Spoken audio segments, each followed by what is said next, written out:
Reading Extremely Loud and Incredibly Close by Jonathan Safran Foer, I started to connect the main character, Oscar Schell, with Charlie from Perks of Being a Wallflower by Stephen Chbosky.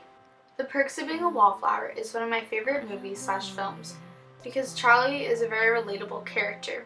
He is just starting high school and has to deal with things that many high schoolers have to deal with. Both novels are coming-of-age stories where the main characters have to learn how to cope with trauma. After Oscar's dad died in 9/11, writing letters was one of his first coping methods. And the worst part is there's no one else to blame. Charlie also writes letters in order to keep himself grounded since his Aunt Helen's death and his best friend Michael's suicide, while Oscar copes by sending letters to Stephen Hawking about becoming his protege. Another way Oscar coped was listening to his dad's last messages on his family's answering machine. Oscar wondered. Oscar and Charlie both had lingering questions they would ask themselves in order to better understand their loved one's death. Charlie always thought about why his friend committed suicide and why he hadn't left a note. His friend's suicide haunted him. Oscar's main way of coping with his dad's death was searching for the lock to the key he found in his dad's room. Oscar is afraid of letting his dad slip away, and he wants to know as much as he can about his dad. Oscar explains.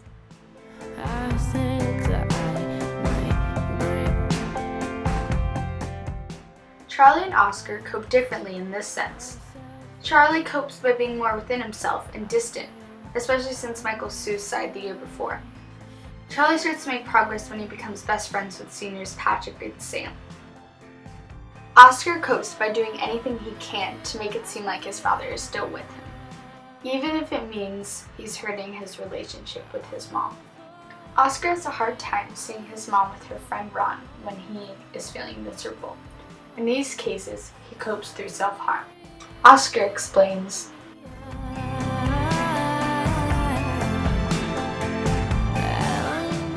Oscar relies more on himself when he gives himself bruises. Charlie tries to rely more on his friends, but memories of his Aunt Helen surface, and then he eventually becomes more consumed in his thoughts again. Both characters, when they are trying to cope with grief, often end up having to rely on themselves to get through it. Finding the lock did not give Oscar what he wanted in order to stay close to his dad. Oscar says,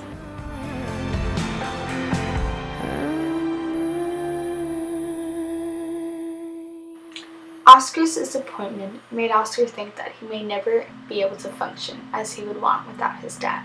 Charlie's past continues to hold him back when he realizes that his Aunt Helen would actually sexually abuse him when she would babysit. At the end of the novel, Oscar still has trouble accepting his father's death and coping with his grief. But Oscar is able to improve his relationship with his mom.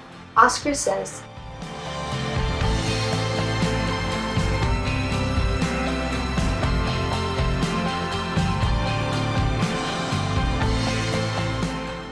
Charlie decides to stop writing letters and try to participate in life more. Both Oscar and Charlie make progress in coping with their traumatic experiences. Even though he has a hard time dealing with the loss of his dad, Oscar is able to reconcile with his mother. At least he feels like he has somebody to support him.